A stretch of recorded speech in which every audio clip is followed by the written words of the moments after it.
The familiar sounds of a Taiwan campaign rally, but this one isn't happening in Taipei. Nor is it happening in Taichung, Kaohsiung, Tainan, or anywhere else on the island. Instead, it's being held within a Taiwanese church in San Jose, California. That's about an hour south of San Francisco. It took place last summer to rally support for DPP candidate William Lai.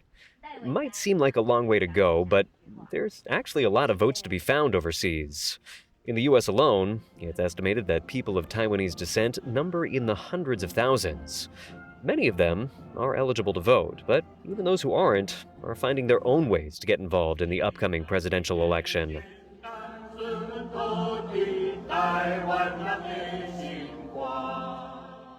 I'm Keith Menconi, and on this edition of Taiwan Talk, I'll be filing a special report from the San Francisco Bay Area, that's the region around San Francisco, to discuss how members of the Taiwanese community here are making their voices heard as the three-way race between Ho Yo-i, William Lai, and Ko Wen-je enters its final week.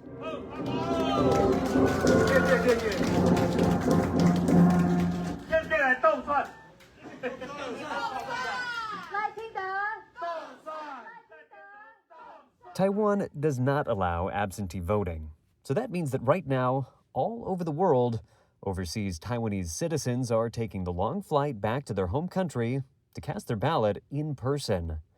And some are even doing a little campaigning while they're in Taiwan. Okay, James Chung, C-H-U-N-G. I'm located in California, San Francisco. That's where James lives most of the time. This week, he's back in Taipei, playing a major role in the KMT's effort to rally its overseas supporters as they return to the island. There's probably 100 people. We have two bus to go around all the big cities, like Kaohsiung, Tainan, and then usually they have the big rally, okay? James has been living in the U.S. for nearly 30 years, and over that time, he's made the trip back for many elections. He's even joined those bus campaign tours himself. So I've been joining these 3 times and go around the whole island. Oh wow! So you're on a tour bus. You're going around the island. It's like a little mini vacation. Is this kind of campaigning fun? This is no fun at all. No.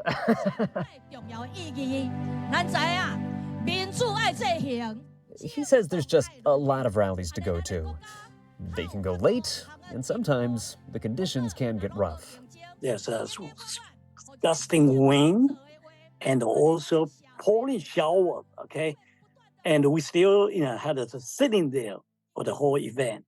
On top of that, the trip to Taiwan can cost a lot. I figure out everybody probably will spend $5,000 to $10,000 US dollar, which is quite expensive. Oh, wow. And you're doing work for the party, but you're a volunteer, right? You're not getting reimbursed? Yeah, no, we don't get paid. Okay. James explains, though, that despite the cost and the discomfort, for those who grew up in Taiwan, this is still a trip worth making.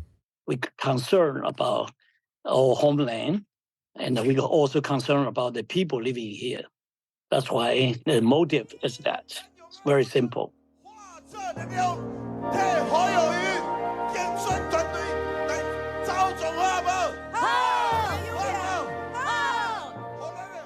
Not everyone has the time to travel all that distance, but even so, many are still managing to find ways to participate from the U.S. So my name is Tony Huang. Tony grew up in Taiwan, but moved to the States at the age of 13. I've been in the U.S. continuously since September 3rd, 1982. He now lives in San Jose. A longtime pan-Green supporter, Tony is hoping to see DPP candidate William Lai win this election. But if Tony is not casting a vote, how is he showing support? Why, of course, through the Line app. So I would say I'm involved in at least maybe 20 that are either business or politically oriented Line groups. And what he's seeing on those Line groups? A lot of posts about the election that he considers to be misinformation. there's a lot of short clips and videos attacking DPP, attacking Taiwan, spreading the fear of war. That's very prevalent. I see that all the time, constantly. Over the past several months, there have been widespread reports that China has been waging disinformation campaigns to help the KMT win this election. Tony is hoping to play a role in pushing back. So I try to dispel any misinformation that's contained. But it's just so many, I can hardly keep up. Nevertheless, just like our last speaker, Tony feels a strong sense of mission to make a contribution. Taiwan democracy is very fragile. It's only been around for 20-some years, and something that we all cherish, and we should take great care to try to protect it. That was Tony Huang. Meantime, for some in the Bay Area, Taiwan's presidential campaign has traveled all the way to their doorstep.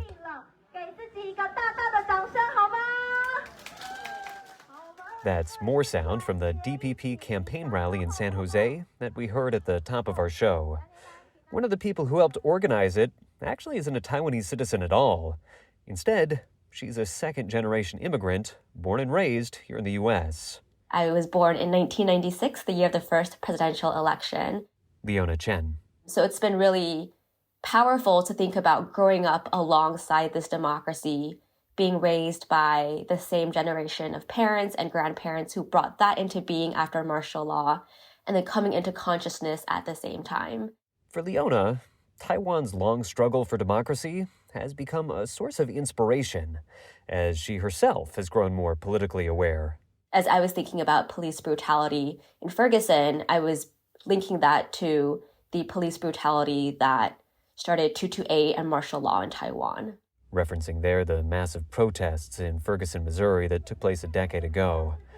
In fact, just attending that DPP campaign rally and witnessing Taiwan's boisterous democratic process firsthand was a moving experience for her.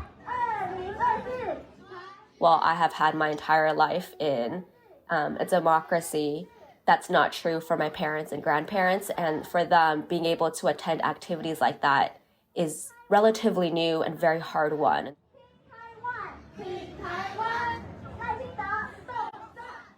We're going to hear from one more member of the Bay Area's Taiwanese community now, and he's going to be a familiar voice for many ICRT listeners. That's longtime contributor for the station, Chaiting Ye, the founder of Ketagalan Media. He has also returned to Taiwan for the election, but not to vote. More as an observer and less as a campaign or partisan, if you will. Instead, he'll be hosting a series of panel discussions. They'll be in English, and his goal is to help an international audience get a more nuanced picture of Taiwanese politics. How do you make sense of what's going on in Taiwan to the rest of the world that is easy to understand but not oversimplified? And Chaiting does feel the international media's coverage about Taiwan has gotten a bit outdated, especially when it comes to how they discuss cross-strait issues. So his contribution to this election cycle, he's hoping to play something of a bridge-building role. Right, so when they have a story on Taiwan or when there's an issue on Taiwan they're writing about, they have a list of friends that they can call, right? And there's a list of friends that they can trust to give them the insight and the information that they need. To round things out, just a few closing thoughts from our guest today. Whoever they support, whatever side of the political spectrum they find themselves on, all of them agree this year's election is a consequential one. This election make a difference. So this election is quite different with the past. That's James Chung again, the KMT supporter. He fears another 4 years of DPP leadership would lead to even greater tensions with China. So in this kind of situation, nobody wants to see the war.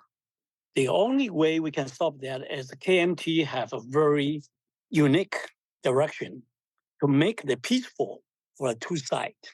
I feel like every election has felt like an important election for Taiwan because there's just so much at stake. For her part, Leona is also worried about cross-strait tensions. There's this escalating threat from the PRC that we need the right leaders to help Taiwan navigate. But for her, of course, those right leaders are to be found in the DPP. So, a consequential election with some big disagreements, and the overseas Taiwanese community will be watching it closely.